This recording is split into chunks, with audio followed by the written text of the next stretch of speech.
Hi friends, good morning to all of you. So welcome back to this session on Indian Contract Act. So today we'll kickstart the law journey, and today we'll be discussing about the basic elements of Indian Contract Act, and also we'll see how to approach law papers, and also we will discuss how law is different than your other theory subjects.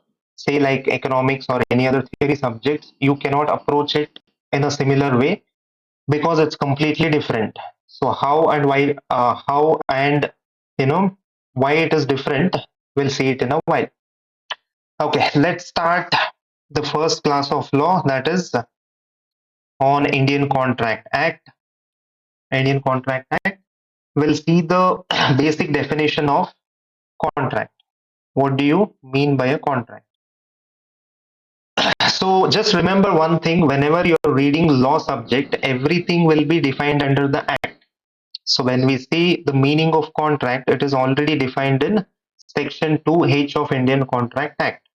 So let's see how it is defining the word contract. If you look at here, an agreement contract means it is an agreement which is enforceable by law. So that means to understand the meaning of the word contract, so you need to know the meaning of agreement and you need to know the meaning of enforceability. So that is how I told it is something different than your other theory subjects, because here all the terms are linked and interrelated. So unless you know the meaning of agreement, unless you know the meaning of enforceability, you cannot understand the meaning of the word contract. Okay. So we'll come to this agreement. So we'll first discuss about this enforceability. So what do you mean by enforceability? See, and remember one thing, everything that we do in life is Indian Contract Act. See, for example, I am teaching here. This is also one kind of contract between you and me. And today I took an Uber auto to reach your institute. So that is also one kind of contract between me and that Uber auto.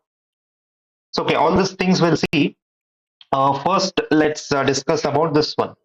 An agreement which is enforceable by law. So what is the meaning of enforceability? See, for example, consider the same example that's happening right now. So there is a contract between me and you. So I am teaching here. I am teaching law subject. For that, let's say I've collected some money from you, and all of a sudden, from tomorrow onwards, I will disappear. So what will you do?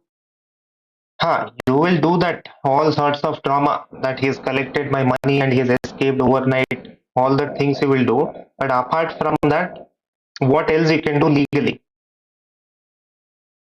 Yeah, legally you can approach the courts.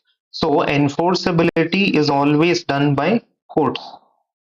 And when the courts will enforce an agreement, when there is a legal obligation. Legal obligation. So it is very clear. Enforceability means it is done by the courts, and when the courts will enforce it, only when there is a legal obligation. So remember one thing, personal obligations, the personal affairs, you know, something that comes from a social arrangement, a relationship between father and son. If a father agrees to pay a son a monthly allowance, and if he does not pay, son cannot file a case on father. Why? Because that is not a legal obligation. Okay, all those examples are given in your book. We'll see that examples in your study material only. So, but as of now, so just try to understand the word enforceability means it is duly enforceable by courts. And when will courts enforce it? Only when there is a legal obligation. So clear with this part?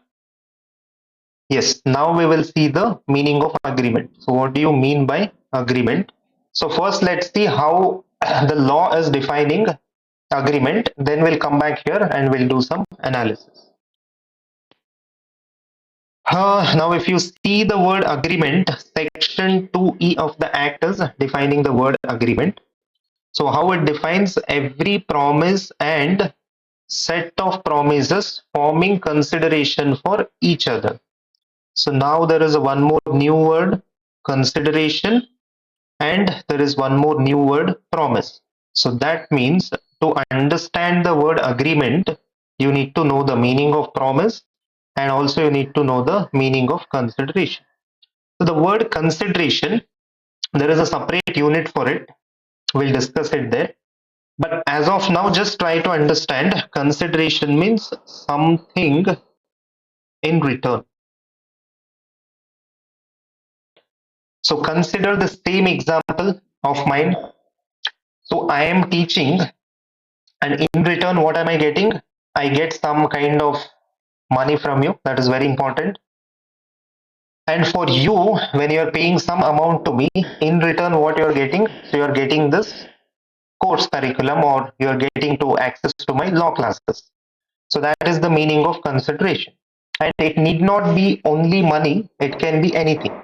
So that we'll be discussing it in the specific chapter. So as of now, just understand consideration means it is something in return. Okay, every promise and set of promises. As I already told, my promise is your consideration and your promise is my consideration. The meaning of the word promise, we'll see it later. And also, I will give you one format, where you can test this one. So this holds good for all kind of examples.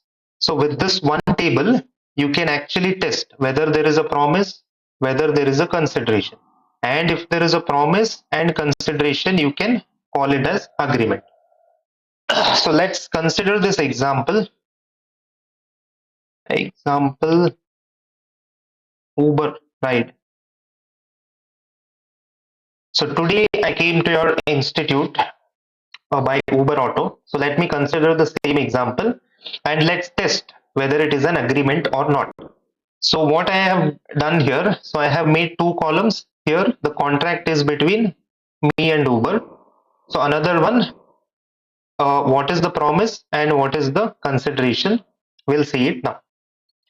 Now first we'll discuss it from my perspective.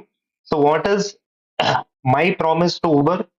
So if at all I get a safe ride, if I reach the destination on time, I will obviously pay some amount to him. So that is my promise. So, and what is my consideration? So if I pay the money to Uber, in return, what am I getting? I am getting a Uber ride. Yes. So now thinking from Uber's perspective, so what is Uber's promise? So what is the legal obligation of Uber driver? So to give me a safe ride, I'm just writing it as right. So Uber's consideration is what? What does the Uber auto wala getting in return?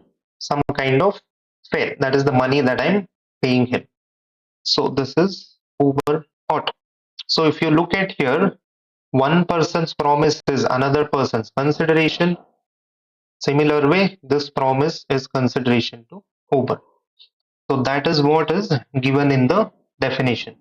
Every promise and every set of promises forming consideration for each other. So that is what I have proved it here. So now there is an promise and there is an consideration. So whenever there is a promise and consideration, then it becomes a agreement.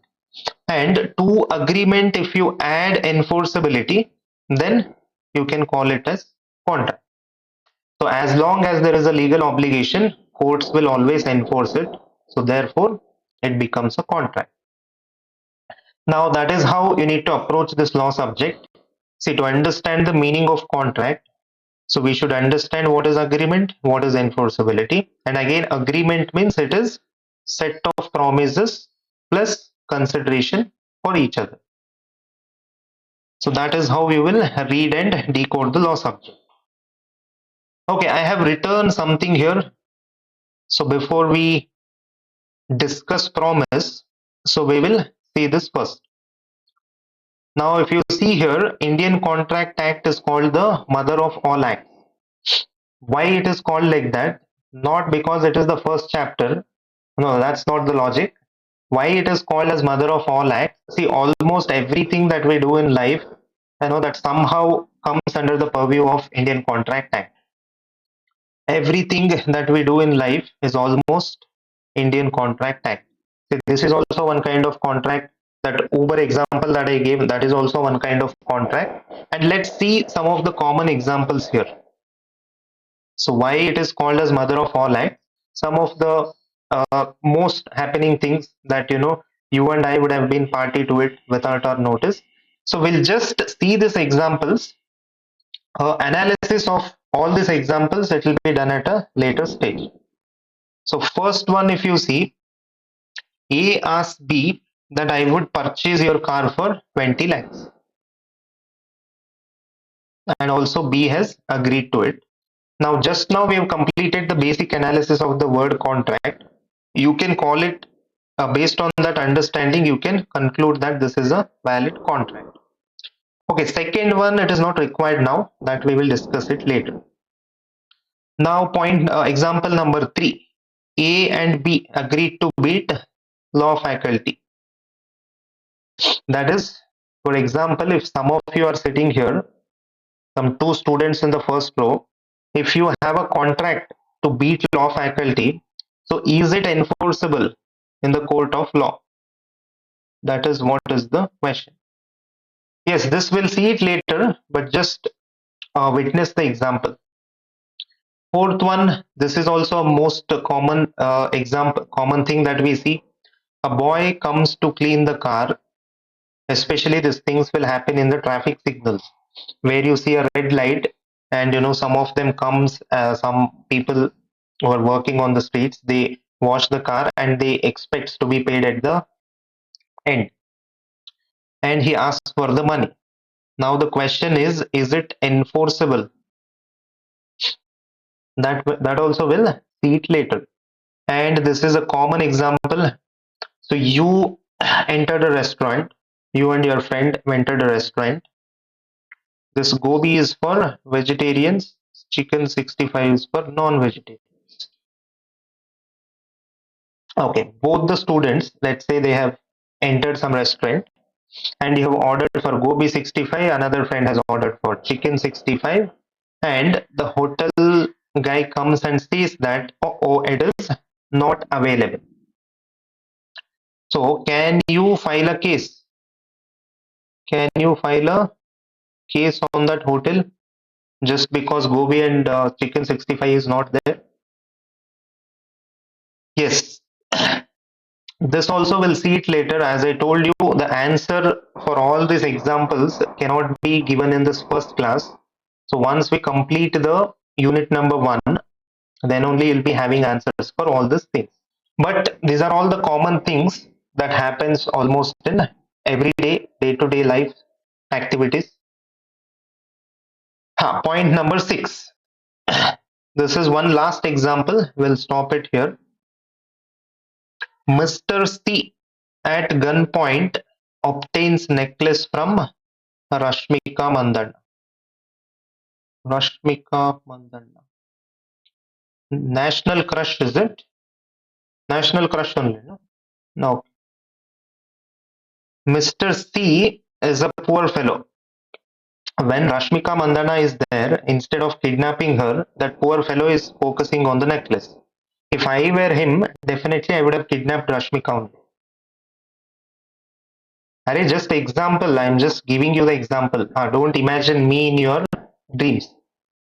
So Mr. C is a very poor fellow. So I'll change this example.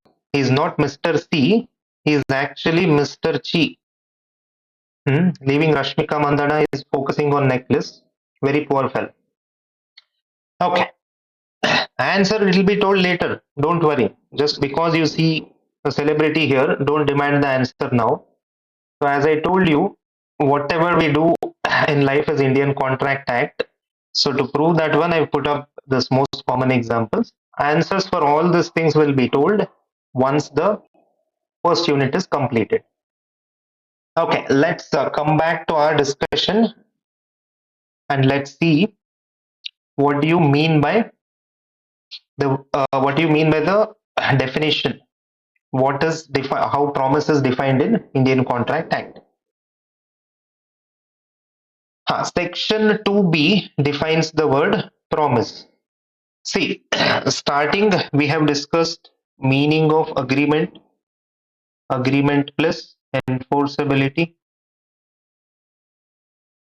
Okay, contract, it has two parts, agreement plus enforceability. Agreement is nothing but it is a promise plus consideration. Now the word promise is defined here. So first let's see how it is defined here and then I will analyze it. So section 2b defines as when the person to whom the proposal is made. So let's cut it here. This is one part. This is first part. So when the person to whom the proposal is made signifies his assent thereto. This is another part. Let me cut it here. Signifying the assent. Signifying the assent means it is just giving the permission or accepting the offer. Okay, let's say I am selling this Apple pencil. Okay, for example,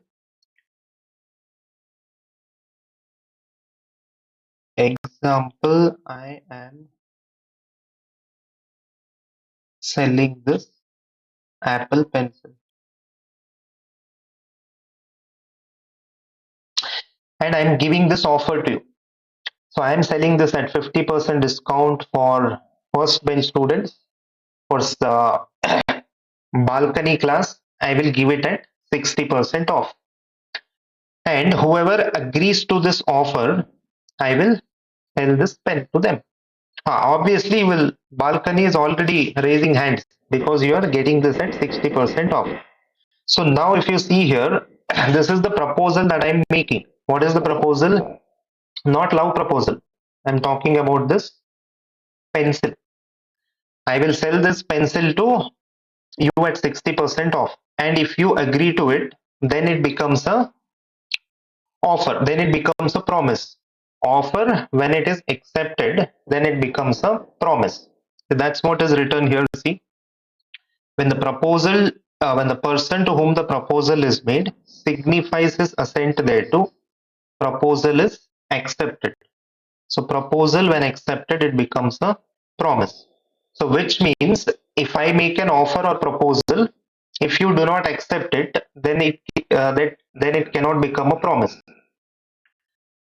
So that is the meaning of the word promise. So very simple. So let me write it here. Promise is nothing but promise. So to be called as promise, there has to be an offer or proposal plus there has to be an acceptance. So offer, when it is accepted, it becomes promise. So that is the meaning of promise. Okay, all these things you can write it later. I will give time for this to copy.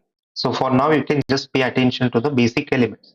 So once we complete this one, I'll be giving you time to copy this. Okay, this is over. Let's come back to this one. So therefore, we can conclude. What we can conclude? Agreement is nothing but offer plus acceptance. Offer, when it is accepted, it becomes promise also. Okay. Promise, if you add consideration to it, then it becomes an agreement. If you add enforceability to this one, so what it becomes? It becomes a contract. So therefore, we have analyzed the definition of contract. So let's see it again. So what is a contract? Contract is an agreement which is enforceable by law. And what do you mean by an agreement? That there has to be a promise and there has to be a consideration, then only it becomes an agreement. And if you add up these two things, it becomes contract. And promise means, just now we have covered here, the word promise means it is offer plus acceptance. When there is a proposal and when there is an acceptance, it becomes a promise. That's what they have proved it here. That is your fourth point. Okay, enforceability, I think we have already discussed. The same thing is written here. Contract must give rise to legal obligation. Then only it is duly enforceable by court of law. Example 1, I think this car example we have already covered. Same like that Uber example, you can also test whether it is a contract or not. Let's test this one. A agrees with B to sell his car for 2 lakhs. Yeah, without reading further, you can just conclude that it is a valid contract. Why? Because see, A is selling his car and B is paying 2 lakh rupees. So there is an agreement, there is a promise and there is a consideration to it. So therefore it becomes valid contract. Let's see this example too. We will stop after this example. Example 2, let's write it here. Example 1, A agrees to sell his car to B for 20 lakhs. This is a valid contract. Then let's see example 2. Example 2, father and son. So here father agrees to pay 5,000 per month to son. Now after a point of time, father does not pay. Father does not pay. Okay, try to understand this contract between father and son. There is a contract between agreement between father and son. What father says, I will pay 5,000 rupees per month to son, and later on he does not pay. So now the question is, can son file a case on father? Can he file a case on father? See, that means very specifically they are talking about enforceability. Enforceability. And remember what we have discussed. What is the meaning of enforceability? Enforceability means it is, let's come back here.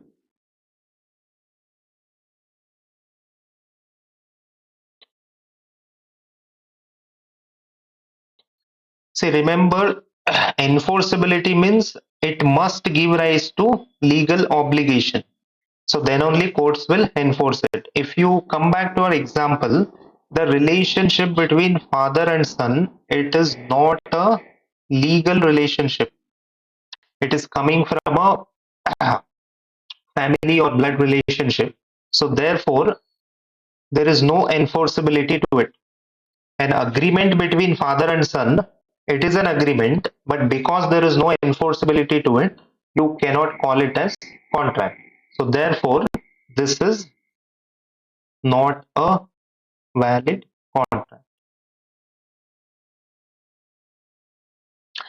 So example 1 and example 2, it is already there in your book. You don't need to copy it. This is just the analysis that I am making to make you understand it better. So let's move back here.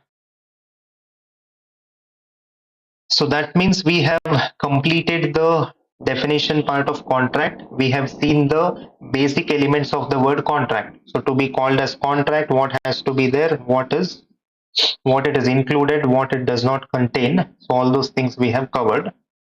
Yeah, this part we will see it later. So what is a difference between agreement and contract? That we will see it after the break. Yeah, this one you can copy it. If anybody wants this one, you can copy this part,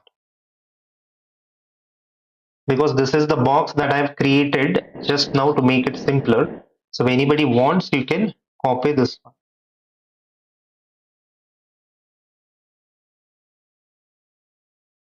Yeah, after copying it, we'll go for a break.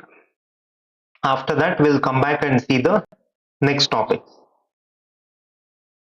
Okay, thank you. See you all. Bye.